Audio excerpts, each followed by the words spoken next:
তোমরা সবাই কেমন আছো? আশা করি ভালো আছো, সুস্থ আছো। তো আমিও ভীষণ ভালো আছি। মৌসুমি অফিসিয়াল চ্যানেলে তোমাদের সবাইকে জানিয়ে স্বাগত। তো স্বাগত জানিয়ে চলে এলাম রান্না করতে। তো দেখো আমাদের গাছে কতগুলো দোপাটি ফুল হয়েছে, কী সুন্দর রান্নার জায়গায়। আর এখানটায় দেখো গাঁদা ফুল গাছ, তোর দাদাভাই লাইন দিয়ে লাগিয়ে গেছে। আর রান্নার পাশেই দেখতে পাচ্ছ ফুল গাছ। আর এই দেখো এখন রান্না করব, রান্না করতে চলে এসেছি।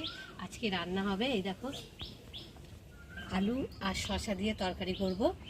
আর এই যে ডিমের তরকারিও হবে, তার জন্য মশলা করে নিয়েছি। আদা বাটা, জিরে বাটা, পেঁয়াজ একটা বেটে নিয়েছি, আর একটা পেঁয়াজ কেটে নিয়েছি, কাঁচা লঙ্কা, আর এখানটা একটা টমেটো আর ধনে পাতা নিয়েছি। আর এখানটা এই যে ডিমের ঝোলের জন্য আলু কেটে নিয়েছি, দেখতে পাচ্ছ। আর এখন আমি এই যে ভাত বসিয়েছি, ভাতে ডিম দিয়েছি। আর এখন আমি একে একে ডিমগুলোকে তুলে নেবো, কেন এক্সট্রা করে আবার আলাদা করে ডিম সেদ্ধ করবো, ওই জন্যে ভাবলাম যে ভাতে দিয়ে দিই। তো দেখো ডিমগুলো সব ফেটে ফেটে গেছে। আর এখন আমি একে একে ডিমগুলোকে তুলে নেব। এই ভাতের মধ্যে দিলে না একটু বিরক্ত, শুধু ভাত ভাত। আর ডিমের ঝোল বানানোর জন্য আলু আর ডিম যদি একসাথে সেদ্ধ করে নিই তো টেস্ট হয় না, খেতে ভালো লাগে। আলু তো ভালোভাবে একটু কষিয়ে নিলে তাহলে খেতে ভালো লাগে ডিমের ঝোল। দেখো আর ডিমগুলো দেখো কত বড় বড়। দুবেলার মতোই করবো তার জন্য। আর একটা ডিম দেখো, দেখো পুরো খোসা ছেড়ে গেছে। দেখো এত মানে সেদ্ধ হয়েছে, দেখতে পাচ্ছে এটা।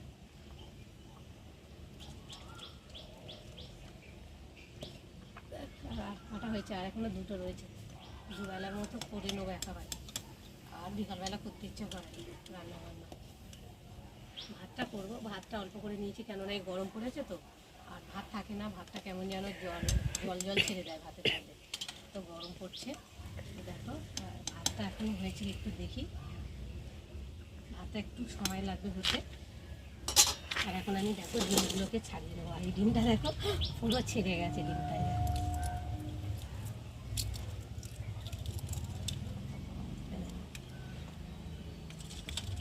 এত সিদ্ধ হয়ে গেছে তো আপনি আপনি খোসা ছিঁড়ে যাচ্ছে। দেখো তো বন্ধুরা, তোমাদের মধ্যে কারা কারা ডিমের ঝোল খেতে ভালোবাসো আমাকে কিন্তু অবশ্যই কমেন্টে জানিও। আর আজকে তো বেশি কিছু রান্না করবো না, ডিমের ঝোল আর শসার তরকারি হবে। তো আমি শসার তরকারি কীভাবে বানাবো তোমাদের সাথে শেয়ার করব। ডিমের ঝোল তো সবসময় শেয়ার করি, কিন্তু শসাটা তো শেয়ার করা হয়নি, ওই জন্য তোমাদের সঙ্গে শসার ঝোলটা শেয়ার করবো। তার আগে আমি ডিমগুলোকে ছাড়িয়ে নিই। আর এদিকে ভাতটাও হচ্ছে।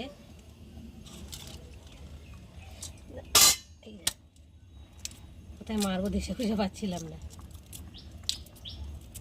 সব কি সুন্দর চটপট করে ছাড়ানো হয়ে যাচ্ছে।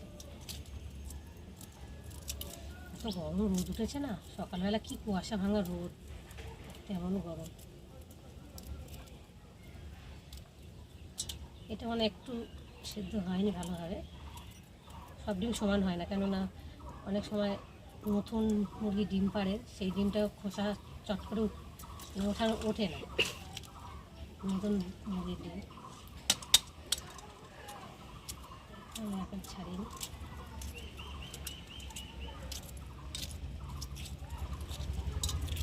তো দেখো ছাড়ানো হয়ে গেছে। এবার ভাতটাকে আমি নামিয়ে নেবো, কেন ভাতটা হয়ে এসেছে। তো বন্ধুরা ভাত হয়ে গেছে, এখন কড়া বসিয়েছি, কড়াতে তেল দেবো। কড়াটা অনেকক্ষণ বসিয়েছি, গরম হয়ে গেছে।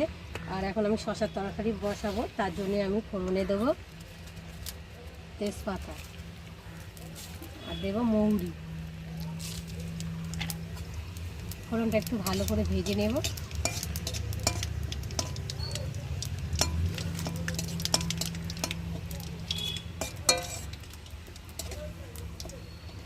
এবার দিয়ে দেবো আলুগুলো।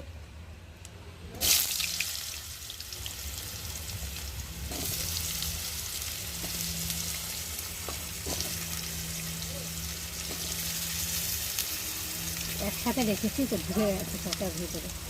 আলুটা একটু ভালো করে ভেজে নেব।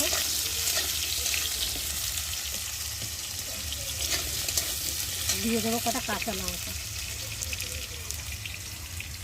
কাঁচা তরকারি তো বেশি ঝাল হলে ভালো লাগবে না। একটু সময় ধরে আলুটা একটু ভেজে নেব। আলুগুলো একটু ভাজা ভাজা মতো হয়ে গেছে। আর এখন আমি দিয়ে দেবো আদা বাটা আর দেবো জিরে বাটা।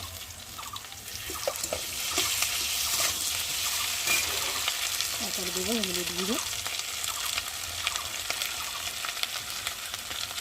তারপর দেবো স্বাদ অনুযায়ী নুন, দিয়ে মশলাটা ভালো করে কষিয়ে নেব।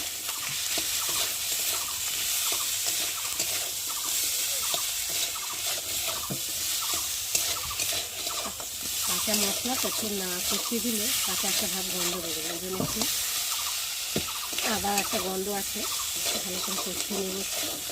তো দেখো মশলাটা ভালোভাবে কষানো হয়ে গেছে, আর মশলা থেকে তেল ছেড়ে দিয়েছে, যে একটা আদার কাঁচা গন্ধ ছিল সেটাও ভালোভাবে ভাজা মতো হয়ে গেছে দেখতে পাচ্ছ। আর এখন আমি কেটে রাখা শসাগুলো দিয়ে ভালো করে কষিয়ে নেব।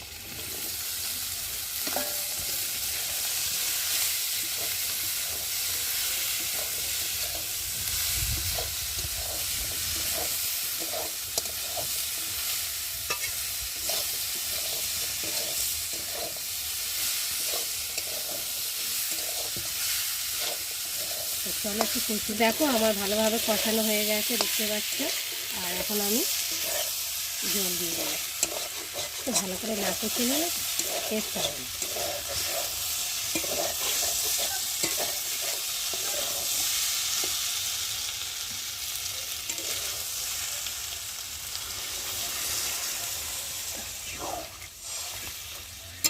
আর এমনিতে শসা জল উঠবে, ওই জন্য বেশি দিলাম না।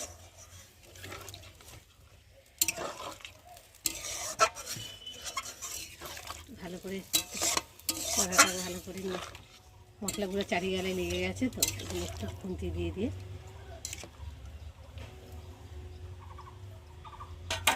চলো এবার ঢাকা দিয়ে দেবো। আমার শসা আলু তরকারি তৈরি হয়ে গেছে, আর দেখো কত সুন্দর হয়েছে, দেখতেও সুন্দর হয়েছে, খেতেও নিশ্চয়ই খুব ভালো হয়েছে। তো চলো আমি এখন নামাবার আগে একটু ধনে পাতা দিয়ে দেবো।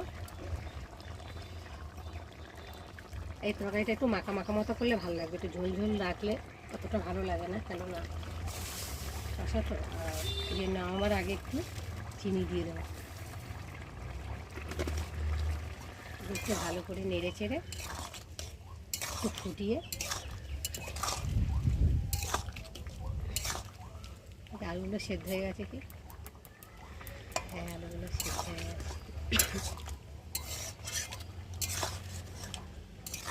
দারুণ একটা গন্ধ বেরিয়েছে, সেন্ট।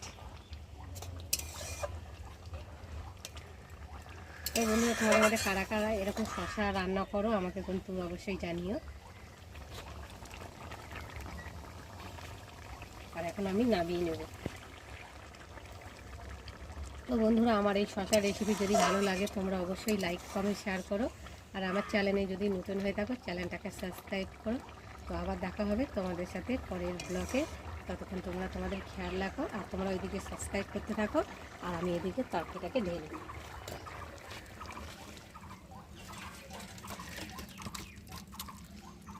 এই গরমের দিনে উপযুক্ত তরকারি।